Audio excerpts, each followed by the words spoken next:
warahmatullahi wabarakatuh. Selamat siang. Perkenalkan kami dari kelas 10-7 dari kelompok 4 akan membuat video mewawancarai tokoh masyarakat. Perkenalkan, saya Nazwa Dafri Putri. Saya Nur Aini Siregar. Saya Salsabila Ayu Anastasia. Saya Siti Roya Madani. Saya Sita Darsi. Saya Rafael Lupiatna. Saya Raymond Kartasiait. Dan kami akan mewawancarai tokoh masyarakat mengenai Bhinneka Tunggal Ika. Tokoh masyarakat pertama yang akan kami wawancarai yaitu Bapak Teguh Satria Bahari, Ketua RT dari Blok Afrika tahap 3. Assalamualaikum warahmatullahi wabarakatuh. Kami dari SMA Negeri 18 Batam dari kelompok 4 akan mewawancarai Ketua RT 11 Blok Afrika yaitu Bapak Teguh Bahari. Kepada Bapak silahkan. Sebelumnya saya ingin bertanya, apa kabar Pak? Alhamdulillah baik. Saya Sinta Gabi Sinaga dari kelompok 4 SMA 18 Batam. Izin mewawancarai Bapak. Boleh. Langsung masuk saja ke pertanyaan pertama ya Pak. Oke. Untuk pertanyaan pertama, apa yang menyebabkan kita memiliki banyak suku bangsa di Indonesia ini Pak? Oh, kalau kita tahu bersama, Indonesia ini kan berbagai macam suku ya, dan terdiri lebih dari 17.000 pulau yang ada di Indonesia ya, dari Sabang sampai Maluku. Dan letak geografis antar pulau ke pulau itu kan berbeda-beda tuh, ya berbeda. Jadi karena dasar itulah makanya tumbuhlah dari lingkungan masyarakat kita yang di daerah-daerah ya, mulai dari awal dulu memiliki adat dan budaya bahasa yang berbeda sesuai dengan geografis serta wilayah daerah masing-masing. Itu kalau menurut saya itu seperti itu. Lanjut pertanyaan keduanya, sebutin 2 makanan khas dari asal Bapak. Oke. Kalau saya sih berasal dari Medan ya. Kalau dari Medan itu sebenarnya banyak nih makanan khas dari Medan ya. Dari kota Medannya.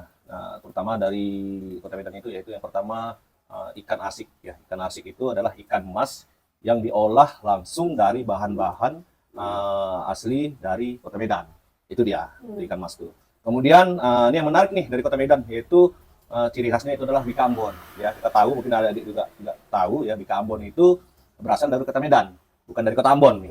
Kan gitu. Nah, itulah dari 2 makanan khas yang memang betul-betul khas dari kota Medan. Itu adalah yang pertama ikan asik, yang kedua Bika Ambon.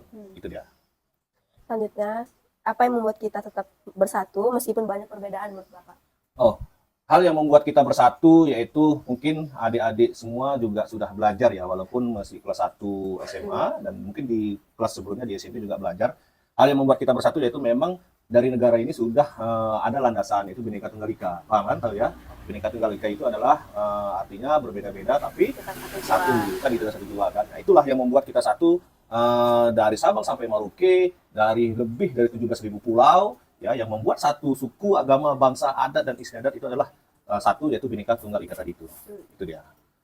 Selanjutnya, budaya daerah Bapak yang masih kental sampai saat ini tuh budaya apa aja? Dari saya, kalau dari Medan ya, dari Medan itu banyak sih suku budaya ya, adatnya. Cuman yang seperti mungkin kawan-kawan atau adik-adik semua tahu, yaitu salah satu tarian yang memang masih dikenal dari daerah kita Sumatera Utara, dari Medan, itu adalah tari tortor.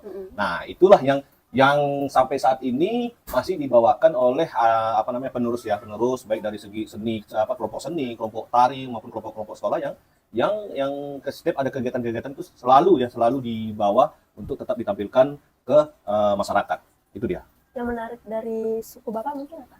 Yang menarik, kalau hal yang menarik dari suku Batak itu adalah itu tadi, suku Batak ini kan dikenal dengan kerasnya, kemudian logatnya kan. Hal yang menarik adalah logat dan keras, tapi hatinya baik kayak saya.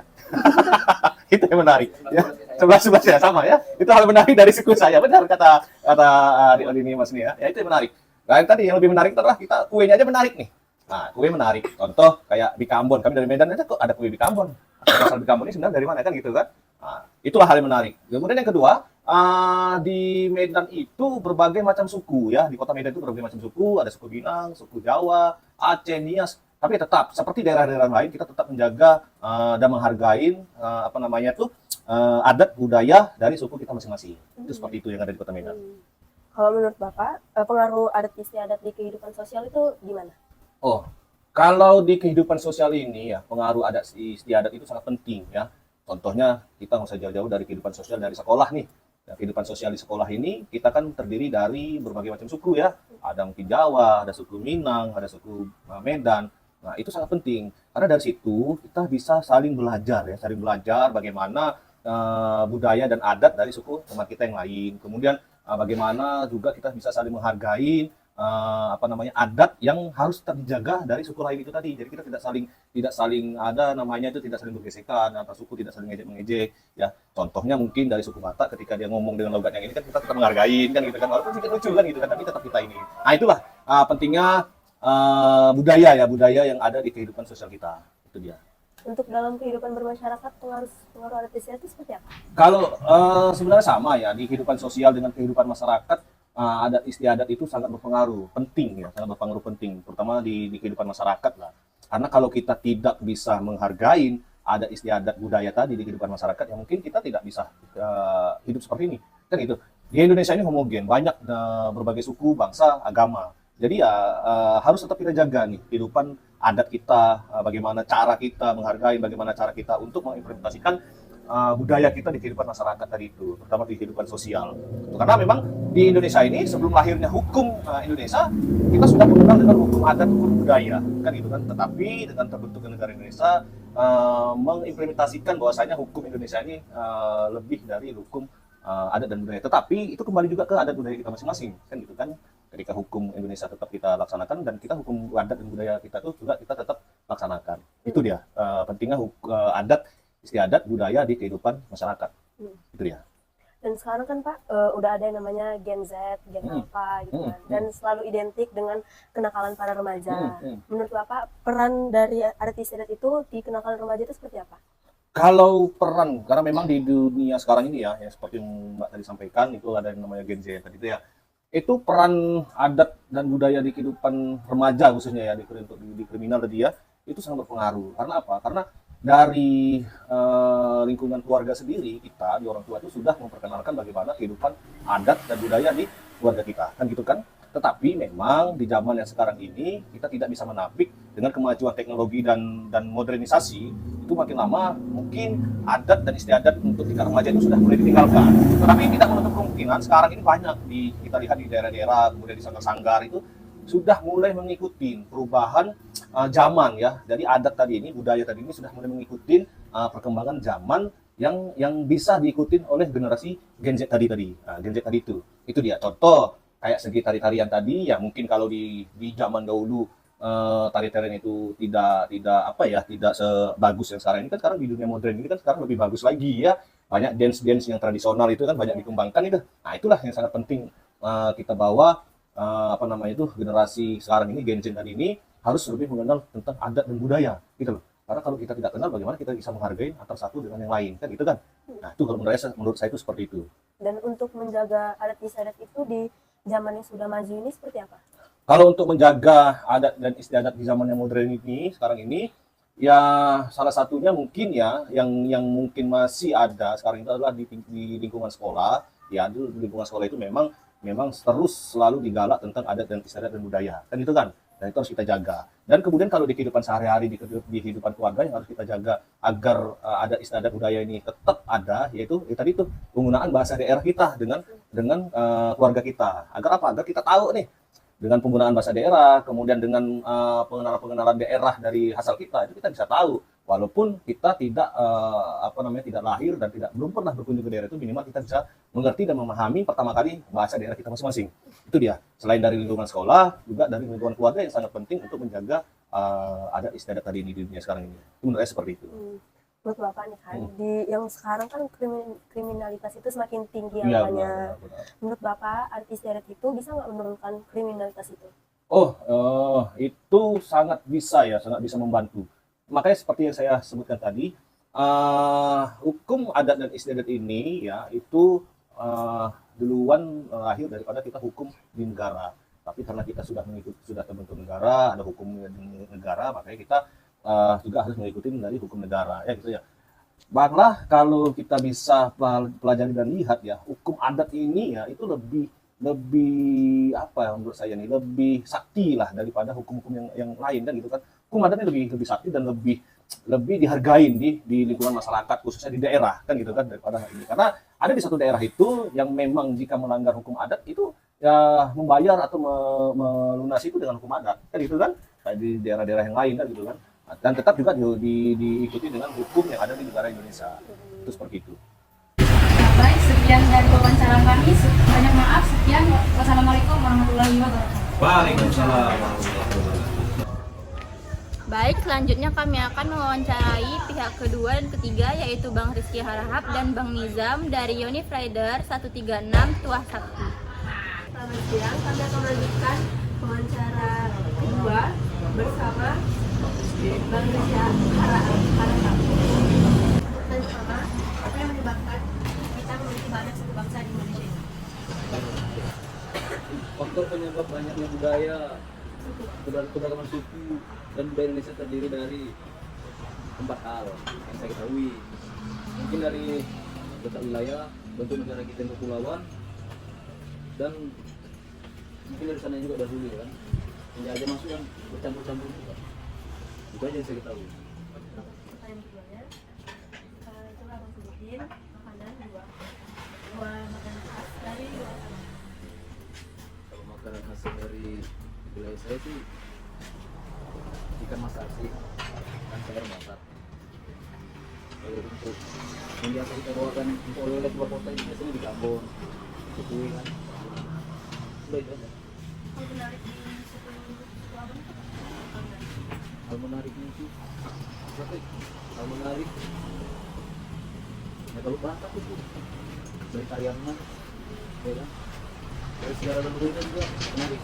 Kalau tahu kalian itu patung segala-gali yang digerakkan oleh roh itu kan menarik. Patung digerakkan oleh roh. Coba menarik nih budaya.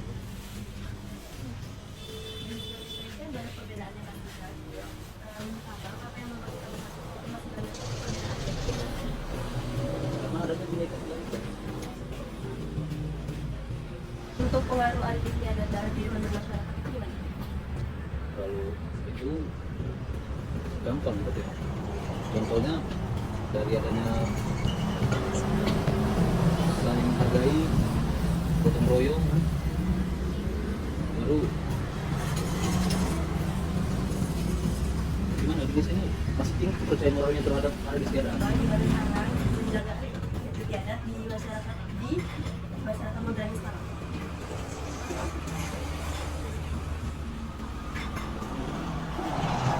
Kalau dalam menjaganya itu ya dikenalkan kepada kerajaan, terus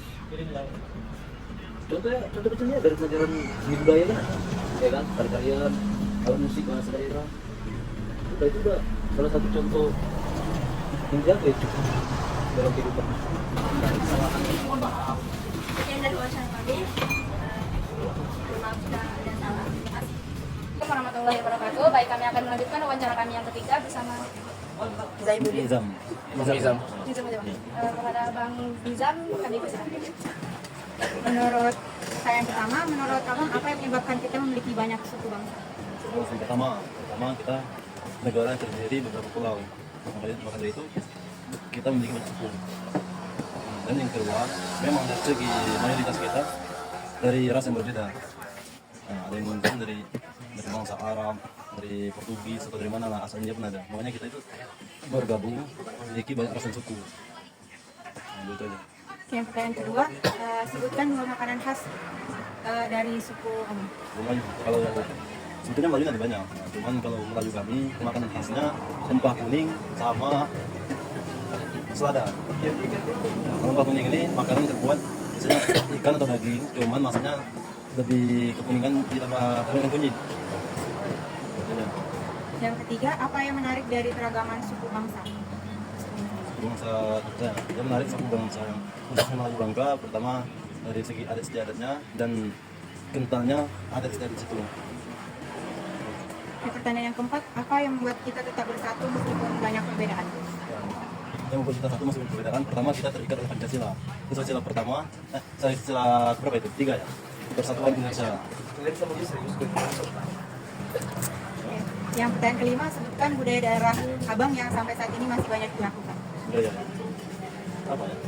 Kalau budaya Bangka yang sampai saat ini masih sering dilakukan itu spintus dulang atau ngangguk. Kalau bahasa Melayu Bangka ngangguk namanya. Dia pakai dulang, cuma nanti kita datang ke masjid. Di dalam dulang itu terdapat beberapa makanan. Dan dalam masjid itu akan ada acara yasin atau tahlilan. Setelah yasin kita baru makan bersama. Oke, yang keenam, bagaimana pengaruh adat istiadat dalam kehidupan sosial? Pengaruh adat istiadat dan kehidupan sosial. Satu, sangat berpengaruh. Karena apa? Dari adat istiadat tersebut bahwa sosial pribadi seseorang itu bisa terikat. Dan yang kedua, dari adat istiadat itu bisa menumbuhkan rasa apa ya? Rasa memiliki rasa tanggung jawab. Yang ketujuh, bagaimana pengaruh adat istiadat dalam kehidupan masyarakat? Pengaruh adat istiadat dalam masyarakat. Pengaruhnya, kita tetap harus saling menghargai dan saling menghormati walaupun berbeda. Oke, yang kedelapan, apa peran adat istiadat dalam menghadapi kenakalan remaja? Peran adat istiadat dalam remaja. Peran pertama, kunci ideologi yang kurang baik atau kurang bagus dalam kehidupan bermasyarakat. Yang kesembilan, bagaimana menjaga adat istiadat dalam masyarakat modern? Untuk menjaga adat istiadat dalam masyarakat modern, pertama anak-anak muda dalam satu adat tersebut harus saling kompak dan saling menghargai. Pertama, rusaknya adat istiadat ini dari generasi penerus. Yang terakhir, apakah adat istiadat dapat menurunkan angka kriminalitas? Kalau adat istiadat menurunkan tidak sama sekali, karena adat istiadat ini bagus, adatnya sifatnya keras. Jadi kalau untuk misalnya berbuat kriminal, tidak mungkin. Itu ya. Baik, sekian wawancara dari kami. Banyak maaf. Saya akhiri dengan wabillahi taufiq wal hidayah. Wassalamualaikum warahmatullahi wabarakatuh.